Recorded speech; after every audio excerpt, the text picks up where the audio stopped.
Hey y'all, it's Mark. I'm standing out here out front of the new Suburban North Club, and I thought because it's been pretty muddy out here, hard to get out here, and trying to stay out of the way of the workmen and stuff, most of you haven't had a chance to see what's coming, and so I'm going to share a video with you and kind of give you an idea of what's awaiting us next spring.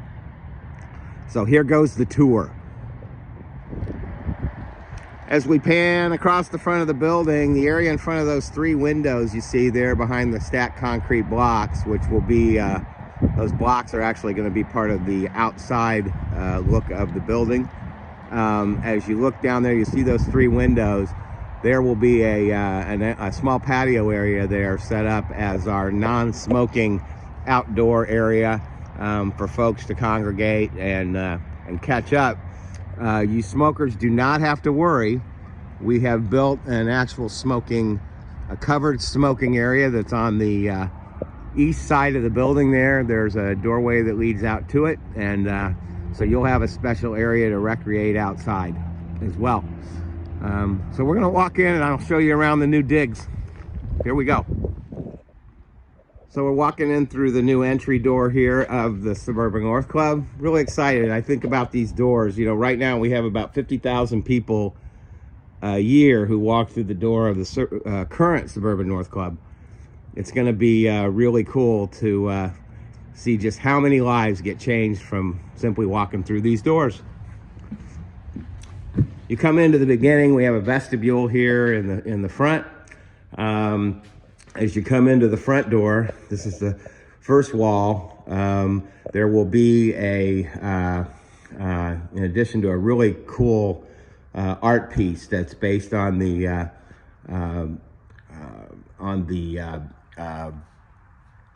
logo of the club that'll be on this wall. There'll also be a display case of the items that are available for purchase, books, stuff like that normally that we have in the small case at the club now. This is where that or a similar case will be located.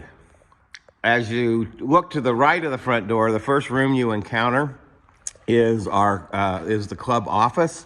Those of you who've crammed into the small office at the Suburban Club now, North Club now, will and agree that this is going to be a great setup for our employees to maintain the business of the club and also kind of keep an eye on how things are going.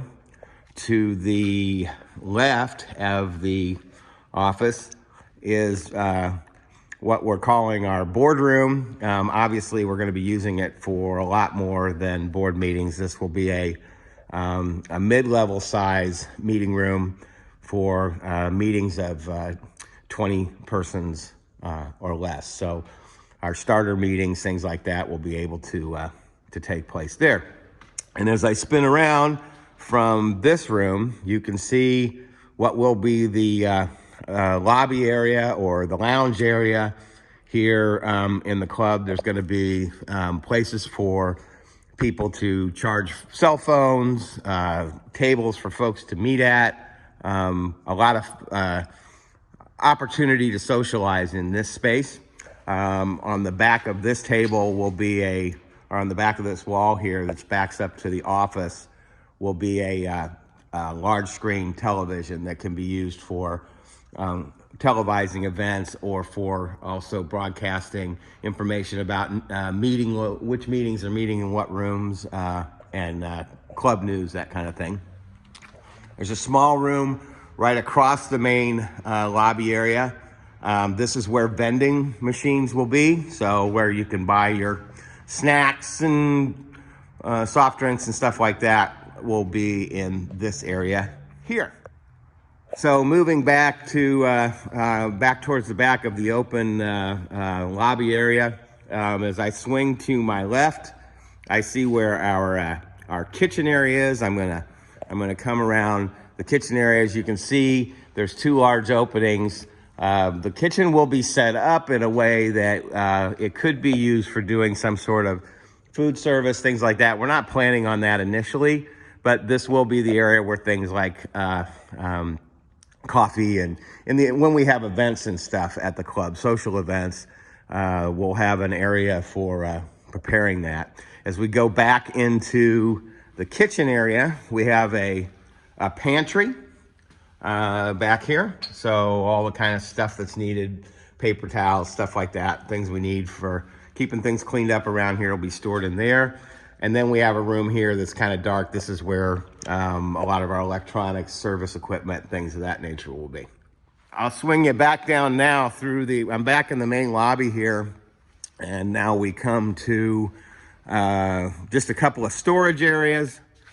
This is going to be our large storage closet area. It's a large walk-in area. You can see by all the stuff that's in here, it's a fairly good sized room. So we'll be able to store quite a bit there. If you look to the back through the slats there where you see that gray door, that's another storage area that will open from the outside, and that's for storing equipment like lawnmower and things like that that we'll need for taking care of the outside of the building. And then this is an interesting thing by this side door here. This is the, Lee is calling this the lost and found closet. We always have people leave things, so we're gonna have an area designated for putting stuff that folks leave behind. I'll just poke my nose out here, out back. This is the, would be the west side of the building. And this area out here is where ultimately we'll have our Serenity Garden, an area for meetings, having get-togethers, or just coming out to meditate, stuff like that. Okay, so now I'm back in here. We're looking down the long back hall that runs the length of the building. The door at the other end goes out to the smoking area. And to the right are a series of 4 meeting rooms. We're gonna walk through the door of this one, and you're gonna see what I think is so cool about this space. We designed this so that these 4 meeting rooms will have dividing doors, which will allow us to convert these rooms into any orientation we need based on the size of a meeting. So we can have anywhere between 4 individual meeting rooms in this space or 1 large meeting room. This means we could have 4 meetings of 30 to 40 people, depending on how a room is laid out. We could have a couple of rooms with different meetings going on with 60 people. And of course, we have the ability here to open all 4 doors, all 3 dividers, and turn this into a meeting room that will house up to 299 people. So we have a lot of flexibility in what we can do here. The club is, we've tried to be very frugal in the design. For instance, the floor in this building will be, what the floor you see here is actually going to be our floor. Hopefully it'll be a little more cleaned up than this, but it'll be a concrete, just a simple concrete floor. We have spent a little bit of money on these dividing doors. They're expensive, and we wanted to make sure that we had really good noise insulation so that when the rooms are separated, folks will have a lot of the meetings will have privacy from each other. So really excited about the way that this is coming together. Now I'm going to take you down the back hallway. Okay, I'm walking down the back hallway again. I'm walking past the kitchen. We already talked about that. This back hall is where we will have bulletin boards with information that's important to members of the club, or information about recovery opportunities in the area. You know, the stuff that we basically have on bulletin boards now. So this will be an area along this wall where that will be located. Again, I'll walk you out the side door here on the east end of the building, give you an idea of the lay of the land out here. And this will be the area, our smoking lounge area, for folks that want to do that. Well, so now I'm bringing you to the really exciting part of the building. These are the restrooms. The restrooms are gonna have, this is, I think the men's room is where I am right now, if I'm not mistaken. 2 urinals and 1 stool in the men's restroom. And then as we walk farther down the hall here, We have the women's restroom. There'll be 3 stools set up there. So the ability to obviously accommodate a lot more folks than what we normally have at the club today. As I turn around to the other side, you'll see the first of 3 small meeting rooms. These are set up for sponsors to meet with sponsees. You could also have small meetings, maybe groups of 4 or 5 people in a meeting room here. There are 3 of these rooms, and they'll be available for folks to reserve for meetings with their sponsees or other activities. We've made a full circle, and we're at the last part of the building, which is admittedly, personally, my favorite part. This is we have our front hallway here, and then we have this last room. This is the room that we are calling the artifact room. You can see that they've already started putting up the fireproof wallboard. This room is going to be specially secured, both from a standpoint of protecting the equipment inside it, and also making sure that we've got a way where folks can get in and out of the room easily if we have a number of people visiting. But this will be the room where the original multi-lith of the original manuscript will be exhibited. There'll be some other historic documents in this room. It's set up with 2 doors to allow on busy days folks to file through, so that we can accommodate what might be a larger group of folks coming to see the manuscript. But the room is also intimate enough that it'll be a great place for sponsors and sponsees to get together to do third steps.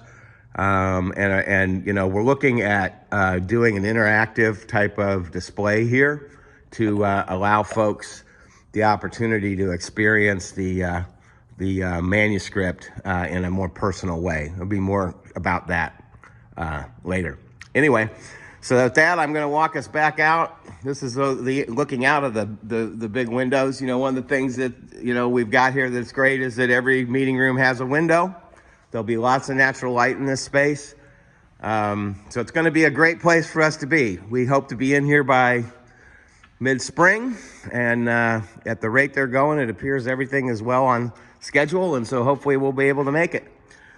Hope you've enjoyed this tour. By the way, just one last note is just like this building is not quite finished yet, neither is our fundraising need.